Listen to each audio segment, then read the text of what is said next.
Saudações! Sejam bem-vindos a mais uma aula do estudo sistematizado da doutrina espírita da Casa Espírita Nosso Lar. Hoje estudaremos o módulo 8, a evolução do pensamento religioso, roteiro 1, a base religiosa da humanidade. Primeiramente, vamos entender o conceito de religião e o que é religião natural e religião revelada. Nosso material do ESD, ele faz as seguintes considerações. A evolução moral da humanidade tem como base o sentimento religioso nato da existência de Deus. Esta religiosidade natural de todo ser humano faz surgir, no cenário terrestre, múltiplas formas de experiência religiosa, caracterizadas pela concepção do sagrado e pela submissão aos poderes divinos. A primeira coisa que precisamos nos lembrar é que nos primórdios, o homem, ainda que de maneira natural, de maneira inconsciente, tinha percepção da existência de um poder superior. Esse poder superior poderia estar, e muitas vezes era traduzido pelas forças da natureza.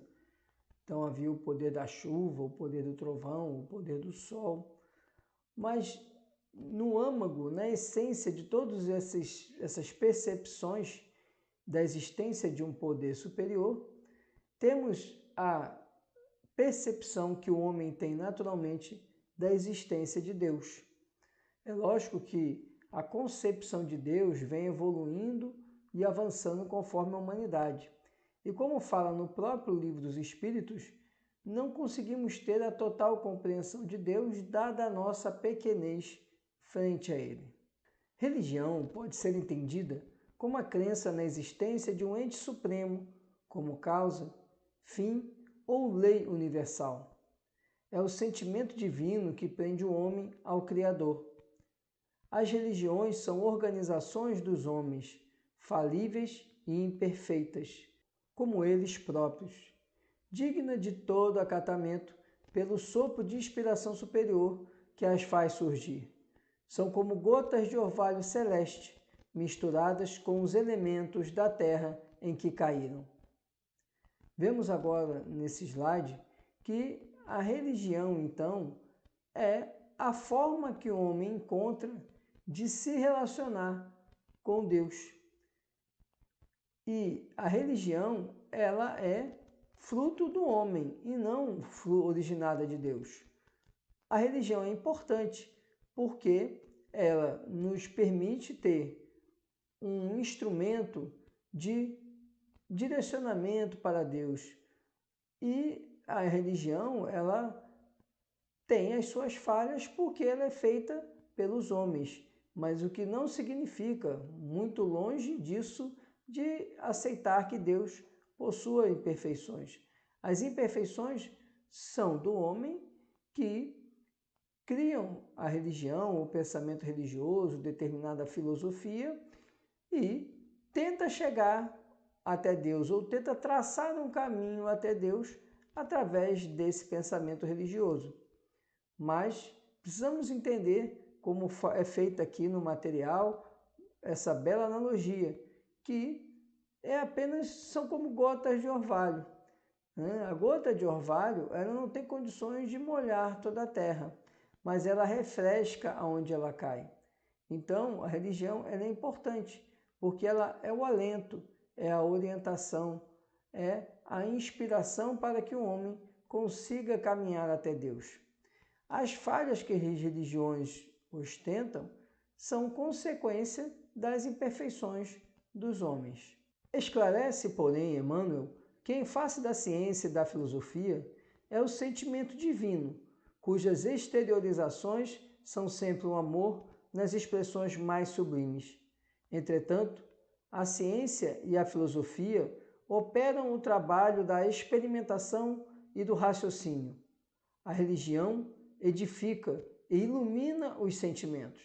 As primeiras se irmanam na sabedoria, a segunda personifica o amor, as duas asas divinas com que a alma humana penetrará um dia nos pórticos sagrados da espiritualidade. Aqui o material traz uma fala de Emmanuel, onde ele faz a comparação entre a ciência, a filosofia e a religião, explicando Emmanuel que a religião é a face do amor. A ciência e a filosofia são importantes, têm um espaço adequado para ambas. E a religião também tem que ter espaço na vida do homem. Lembrando que a apresentação de Kardec da doutrina espírita a apresenta como uma tríplice função, uma tríplice faceta. Ela é, ao mesmo tempo, ciência, ao mesmo tempo, filosofia e também religião. E Emmanuel fecha essa apresentação dele, esse raciocínio dele sobre o papel da ciência, da filosofia e da religião de uma maneira belíssima, nos apresentando que ciência e filosofia formam uma das asas do anjo, que é a sabedoria, enquanto a religião forma outra asa do anjo, que é o amor. Para evoluirmos espiritualmente, esse é o sentido que Emmanuel apresenta, precisamos desenvolver essas duas asas. Precisamos desenvolver a asa da sabedoria, do conhecimento, mas precisamos desenvolver também a asa do amor e da moralidade. A ascensão espiritual, então, é rumar no crescimento tanto da sabedoria quanto do amor, tanto da ciência e filosofia quanto da religião. O estudo da evolução do pensamento religioso classifica a religião em natural e revelada. A religião natural indica que o homem traz consigo, desde a sua origem, a ideia da existência de um ente superior. Os fenômenos da natureza são cultivados nas religiões naturais. No Livro dos Espíritos, na questão 652, Kardec pergunta: poder-se-á considerar a lei natural como fonte originária da adoração? E a resposta da espiritualidade foi: a adoração está na lei natural, pois resulta de um sentimento inato do homem. Por essa razão é que existe entre todos os povos, se bem que sob formas diferentes. Veja então que nós agora vamos conhecer sobre o que seria a religião natural. Religião natural é aquela que o homem já traz desde suas origens. Como eu falei no início, a religião natural é fruto desse sentimento da existência de algo superior a nós humanos. Esse sentimento de existência de algo superior levou o homem nos primórdios a tratar os fenômenos da natureza como deuses, porque seriam forças superiores ao homem. E quando a gente vai olhar a história e a formação da sociedade, nós vemos que o homem, por milênios, associou as forças da natureza a Deus. Mas isso era apenas uma forma dele compreender Deus, uma forma bastante imperfeita, mas era fruto da condição também imperfeita do homem. Ainda somos imperfeitos, então podemos avaliar que nossa percepção de Deus, embora tenha se aprimorado, ainda é deficitária. Somente quando atingirmos a condição de espírito puro é que conseguiremos compreender efetivamente a dimensão de Deus. Mas é importante também aproveitar o que os espíritos nos deixam. E Kardec, ao fazer essa pergunta sobre se uma das leis naturais seria a lei da adoração, percebemos que sim, a adoração a Deus é algo inerente ao homem, inerente à nossa condição humana, porque nossa essência percebe que tem uma origem. A origem do nosso espírito, da nossa essência, é exatamente Deus. E ao perceber isso, já há aí um laço de percepção da existência de Deus.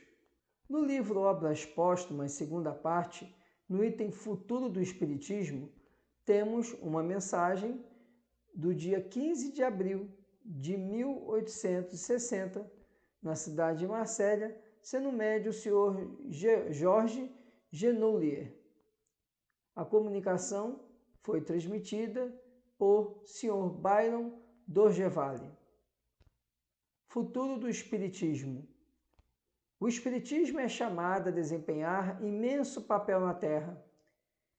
Ele reformará a legislação ainda, tão frequentemente contrária às leis divinas.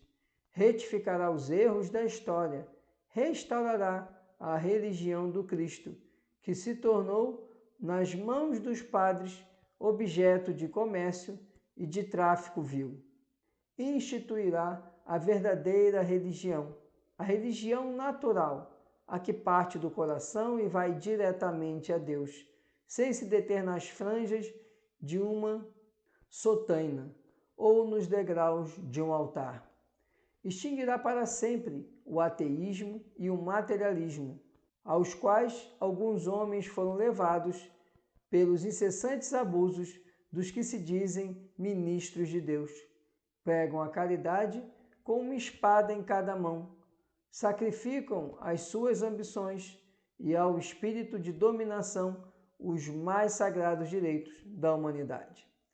Essa mensagem, então, ela revela que a jornada, a caminhada para a compreensão da dimensão de Deus será auxiliada pelo Espiritismo, e o ápice dessa caminhada para a humanidade é quando o homem perceber que Deus está em tudo e perceber que as religiões são falíveis e, entendendo o alcance e a limitação de cada religião, ainda assim ele vai alcançar a Deus.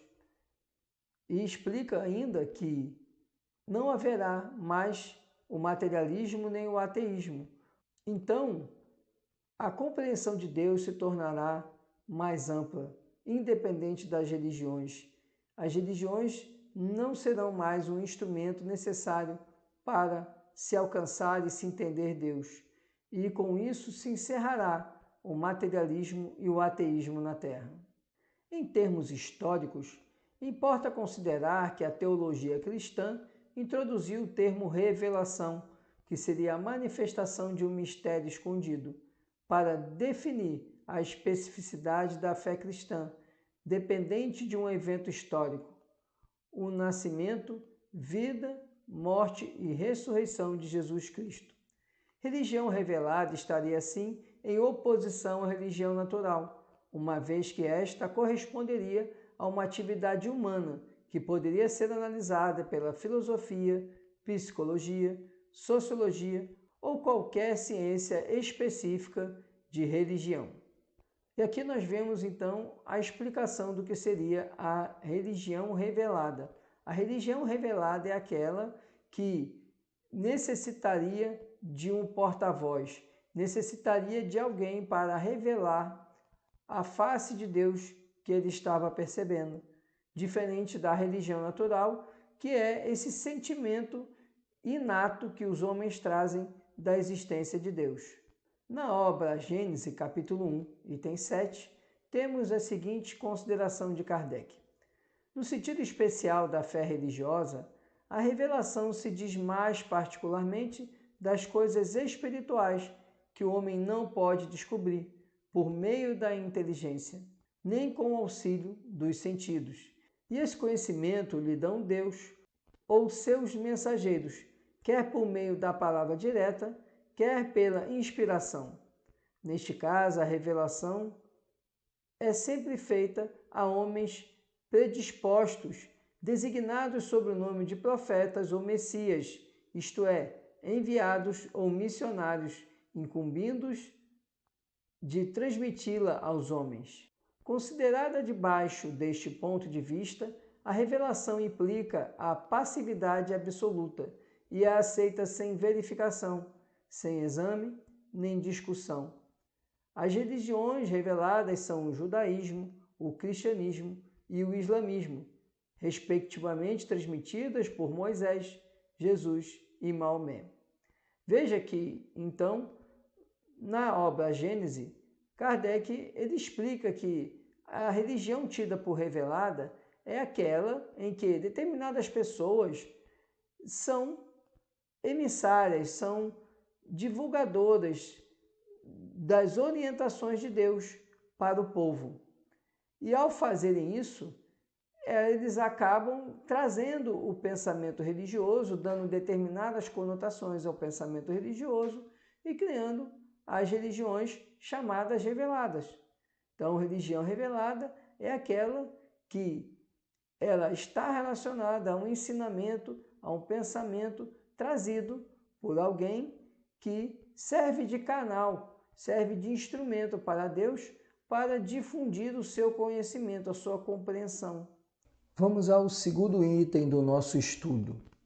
Características da experiência religiosa humana. O questionamento que o nosso material do ERJ traz apresenta a seguinte pergunta: o que a experiência religiosa tem em comum nas diferentes culturas? Essa resposta se encontra na obra A Gênese, no capítulo 1, item 24, quando Kardec explica: sendo Deus o eixo de todas as crenças religiosas e o objetivo de todos os cultos, o caráter de todas as religiões é conforme a ideia que elas dão de Deus.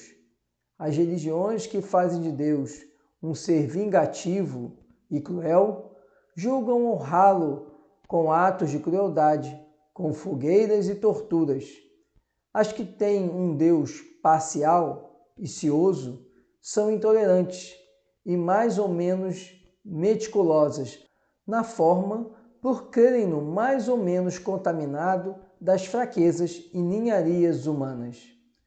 Kardec então nos explica que a forma como as culturas elas veem Deus está traduzida nas religiões.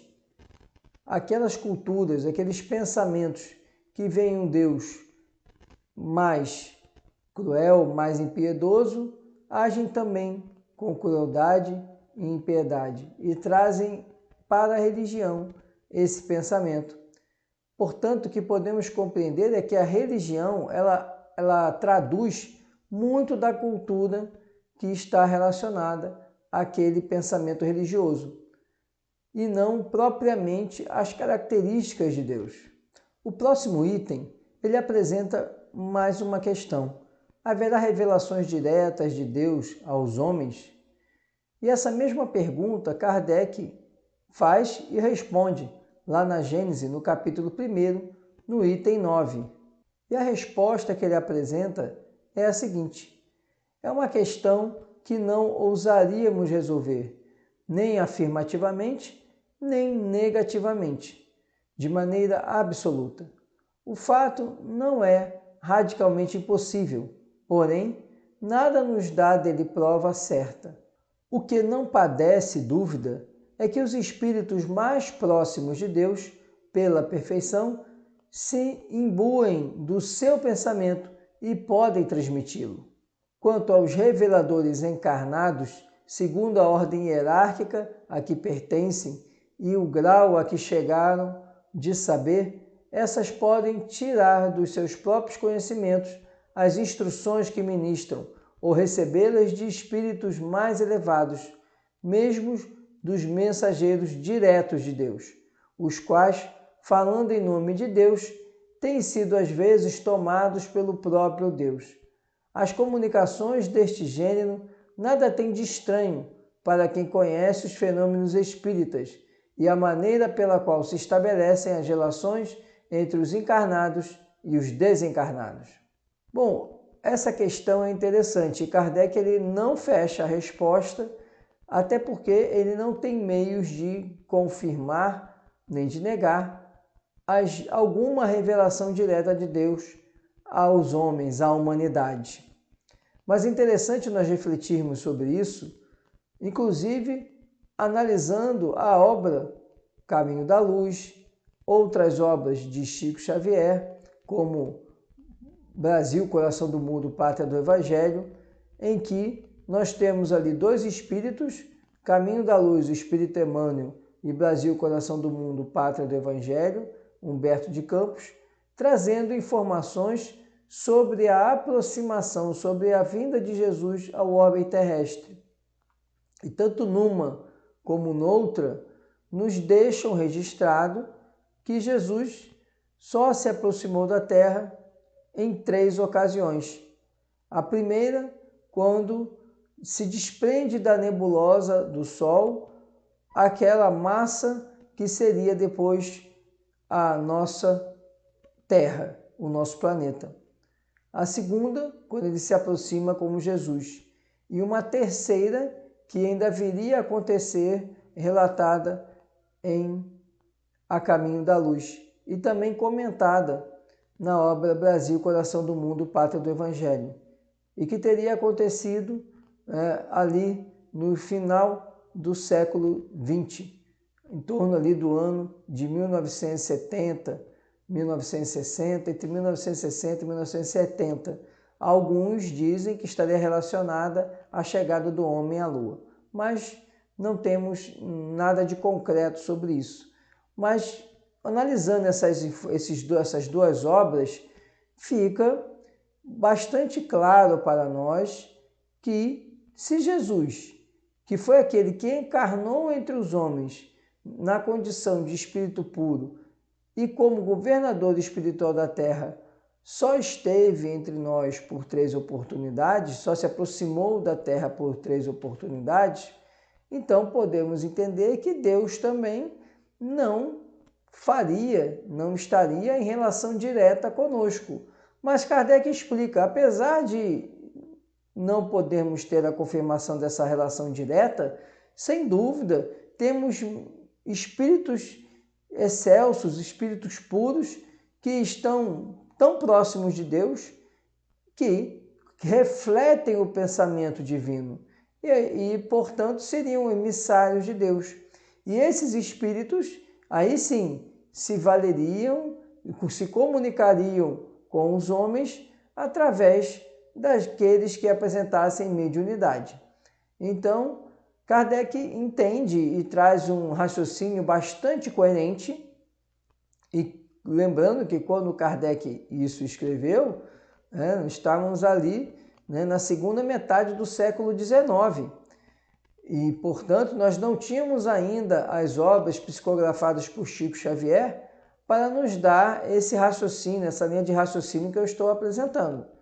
Então, Kardec, apesar de não negar, também não pode afirmar, mas entende que havia sim emissários de Deus, espíritos que estavam em contato direto com Deus, que então se comunicavam e traziam o pensamento divino para a humanidade. No item 2.3, temos a seguinte pergunta: de que forma as verdades divinas são reveladas aos homens? E a resposta se encontra na obra Gênese, capítulo 1, item 8.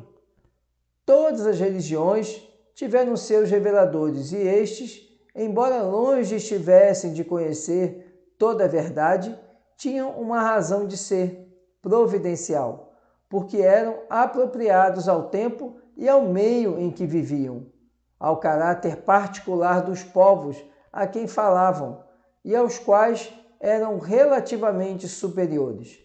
Apesar dos erros das suas doutrinas, não deixaram de agitar os espíritos e, por isso mesmo, de semear os germes do progresso, que mais tarde haviam de desabrochar ou desabrochariam um dia sob o sol do cristianismo.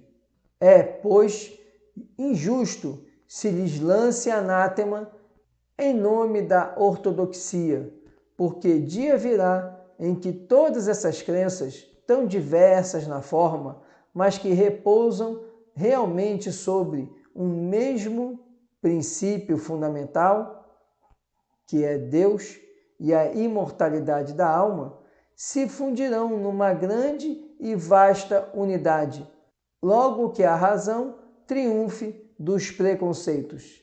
Infelizmente, as religiões han sido sempre instrumentos de dominação. O papel de profeta ha atentado às ambições secundárias e tem-se visto surgir uma multidão de pretensos reveladores, ou Messias, que, valendo-se do prestígio deste nome, tem explorado a credulidade em proveito do seu orgulho, da sua ganância ou da sua indolência, achando mais cômodo viver à custas dos iludidos.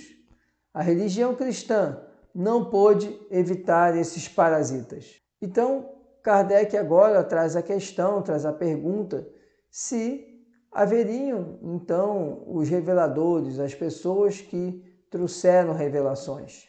E ele explica que sim, que algumas pessoas dotadas ali de determinadas características foram instrumentos de revelação, mas que era preciso compreender que cada um trazia as revelações que eram adequadas a seu tempo, não porque eles assim escolhessem, mas porque as influências culturais, as influências sociais faziam com que as revelações tivessem determinadas conotações. Entretanto, mais grave do que essas visões parciais era a ganância, era o orgulho, que fez com que essas revelações, criando determinados pensamentos religiosos, fossem distorcidas, a partir do momento em que a religião era usada como instrumento de poder e de dominação.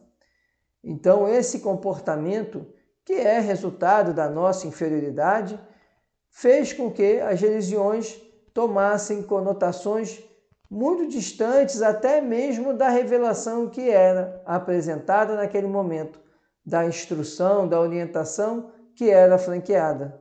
Na obra Gênese, capítulo 1, item 10, temos a seguinte explicação de Kardec.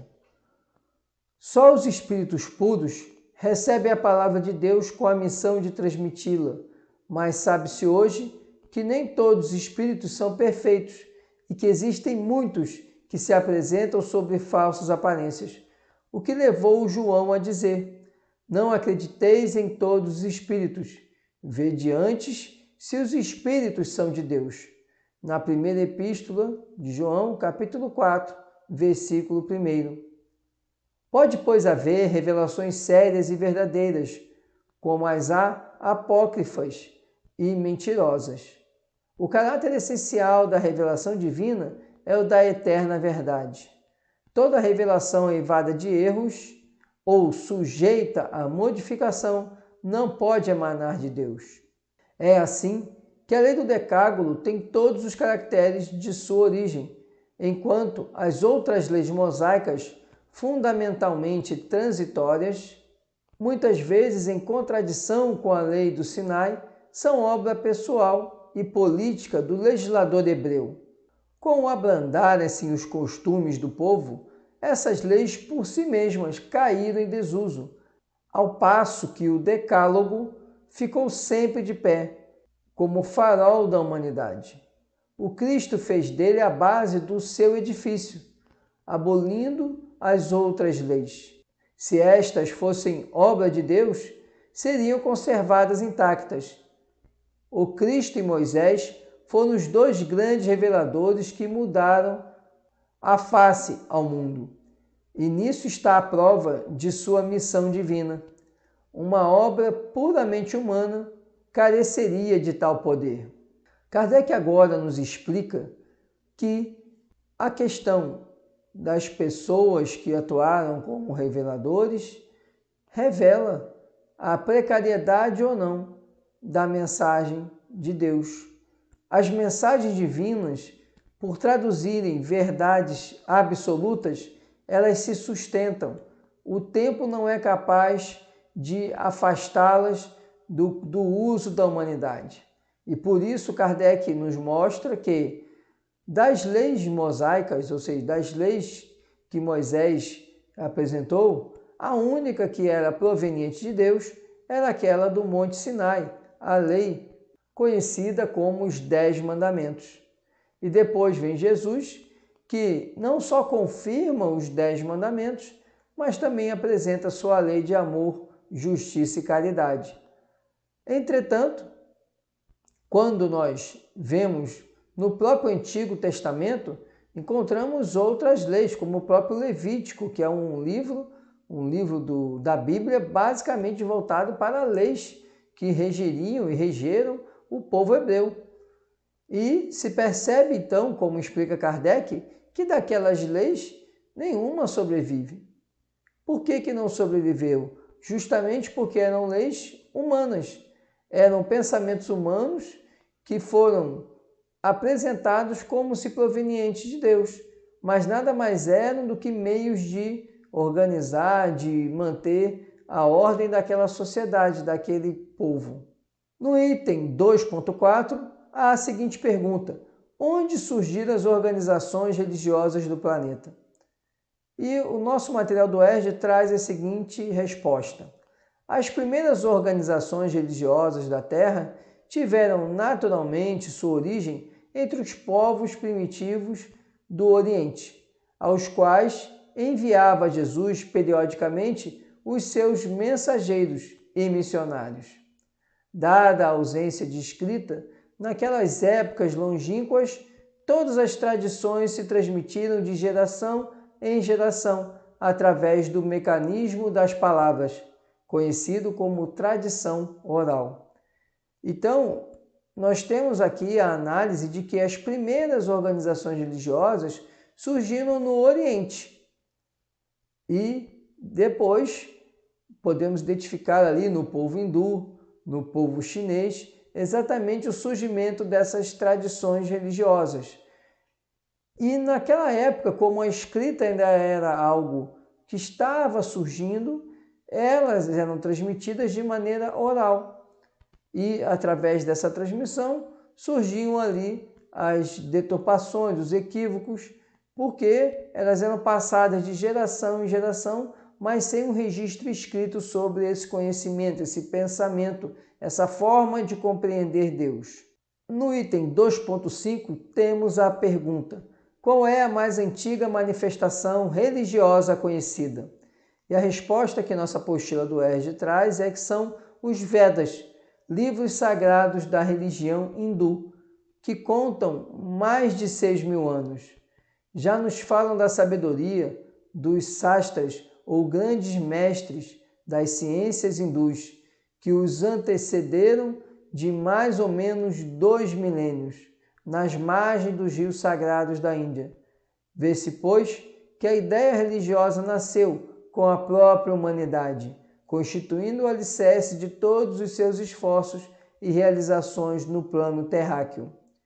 Então, o documento que se tem, que registra essas manifestações religiosas antigas, o documento mais antigo data de mais de 6.000 anos, que é o livro, os livros dos Vedas. Esses livros sagrados, eles contemplavam ali os ensinamentos dos mestres, dos sábios daquela época. E foram livros que serviram de base, além da tradição oral, de base para a religião hindu, o hinduísmo. Então, precisamos verificar e compreender que a tradição religiosa, a concepção da existência de Deus, ela já vem de longa data na humanidade. Ela foi sistematizada, começou a tomar uma roupagem mais estruturada a partir dos hindus, a partir desse livro, dessa condição de um registro escrito, que foi o livro dos Vedas. No item 2.6, temos a pergunta: o que é culto religioso? E podemos obter essa resposta analisando a questão 689 do Livro dos Espíritos, onde Kardec pergunta: remonta à mais alta antiguidade o uso dos sacrifícios humanos. Como se explica que o homem tenha sido levado a crer que tais coisas pudessem agradar a Deus? E a resposta que a espiritualidade apresenta é que, primeiramente, porque não compreendia Deus como a fonte da bondade. Nos povos primitivos, a matéria sobrepuja o espírito. Eles se entregam aos instintos do animal selvagem. Por isso é que, em geral, são cruéis. É que neles o senso moral ainda não se acha desenvolvido. Em segundo lugar, é natural que os homens primitivos acreditassem ter uma criatura animada muito mais valor aos olhos de Deus do que um corpo material. Foi isto que os levou a imolarem primeiro animais e mais tarde homens. De conformidade com a falsa crença que possuíam, pensavam que o valor do sacrifício era proporcional à importância da vítima. Na vida material, como geralmente a praticais, se houver de oferecer a alguém um presente, escolhê-lo-eis sempre de tanto maior valor, quanto mais afeto e consideração quiserdes testemunhar a esse alguém. Assim tinha que ser com relação a Deus, entre homens ignorantes. E em seguida, Kardec faz outra pergunta. De modo que os sacrifícios de animais precederam os sacrifícios humanos? E a resposta é: sobre isso não pode haver a menor dúvida.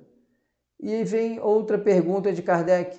Então, de acordo com a explicação que vindes de dar, não foi de um sentimento de crueldade que se originaram os sacrifícios humanos?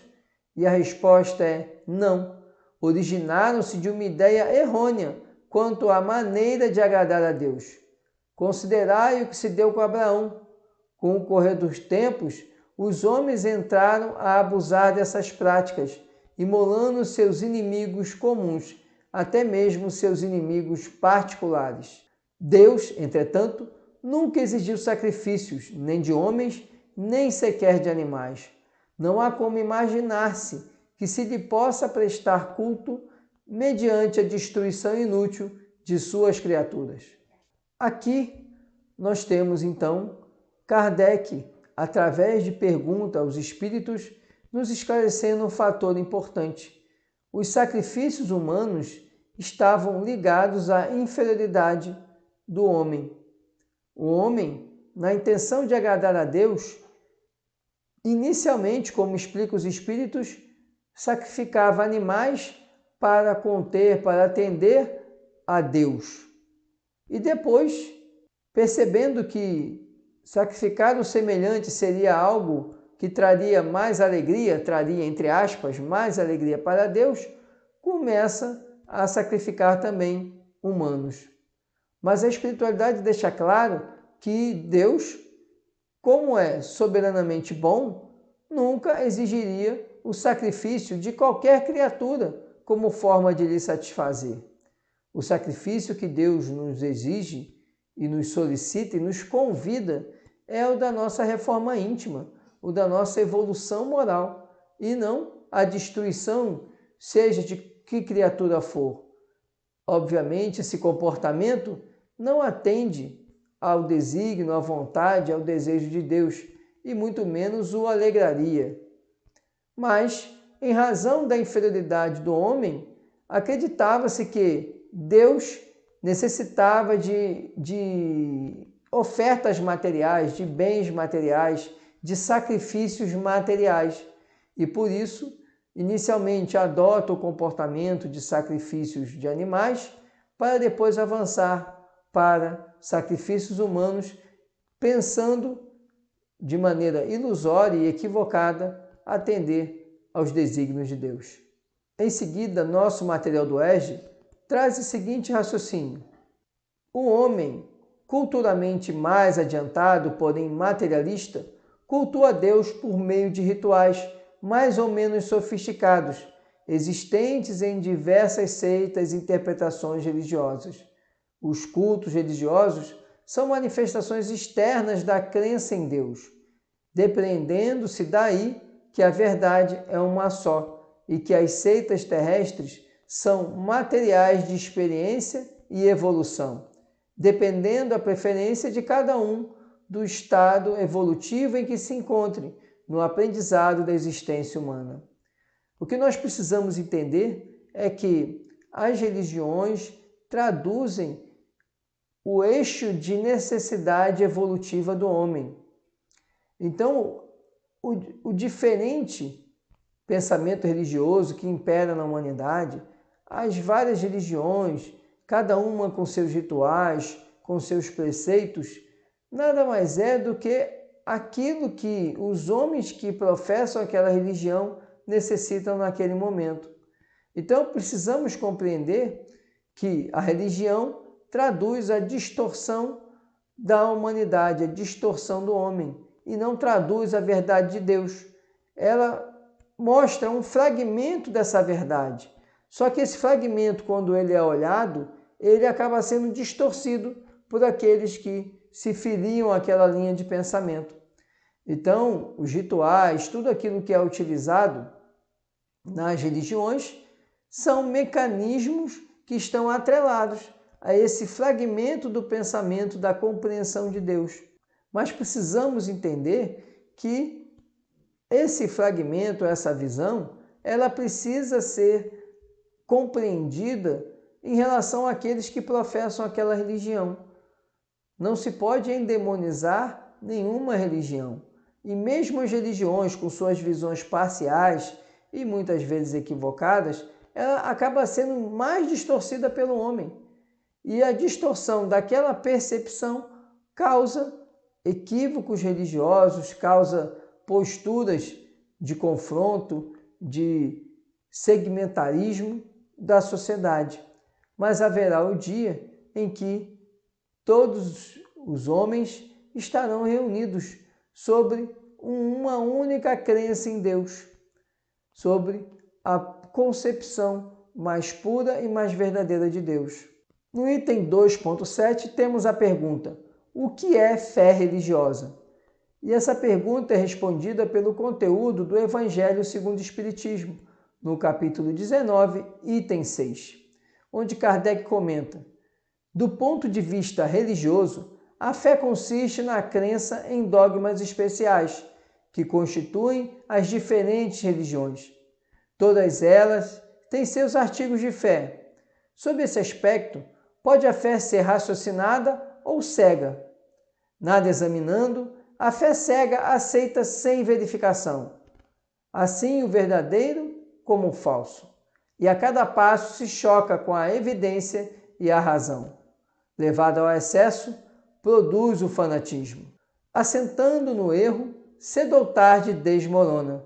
Somente a fé que se baseia na verdade garante o futuro, porque nada tem a temer do progresso das luzes, dado que o que é verdadeiro na obscuridade também é a luz meridiana. Cada religião pretende ter a posse exclusiva da verdade. Preconizar alguém a fé cega sobre um ponto de crença é confessar-se impotente para demonstrar que está com razão. Vemos então nessa explicação de Kardec no Evangelho segundo o Espiritismo que a fé religiosa, ela é, como eu comentei agora há pouco, um fragmento do pensamento e da verdade. A compreensão de Deus, ela é fragmentada, dada a nossa imperfeição, ainda muito exagerada. O problema é quando pega-se o pensamento religioso e, ao invés de se investir na fé em Deus, começa-se a se investir em dogmas, em posições cristalizadas, em rituais que fazem com que as pessoas acreditem que tudo aquilo é necessário para se aproximar, para se alinhar a Deus. E Kardec então comenta, a partir do momento em que se toma essa posição mais rígida, se caminha para o fanatismo. E o fanatismo, ele leva inevitavelmente ao erro. Mas explica Kardec que esse erro, ele não é permanente, ele é temporário. Primeiro porque a nossa jornada encarnatória, ela cessa em determinado momento. E vindo a morte, somos confrontados de novo no mundo espiritual, onde tudo aquilo que nós praticamos de equívocos é descortinado ao chegarmos no mundo espiritual. Então, só aí já temos uma evidência de como o erro ele é desmoronado. E, além disso, o tempo faz com que essas crenças arraigadas, esses fanatismos, eles também sejam sepultados em razão da evolução natural dos espíritos. Conforme as as reencarnações vêm e os espíritos cada vez vão aprendendo, vão evoluindo, ainda que lentamente, essas posições cristalizadas vão sendo sepultadas e vão sendo legadas ao esquecimento no curso do tempo. Esse era o conteúdo que tínhamos para a nossa aula. Muito obrigado pela atenção, muita paz e muita luz.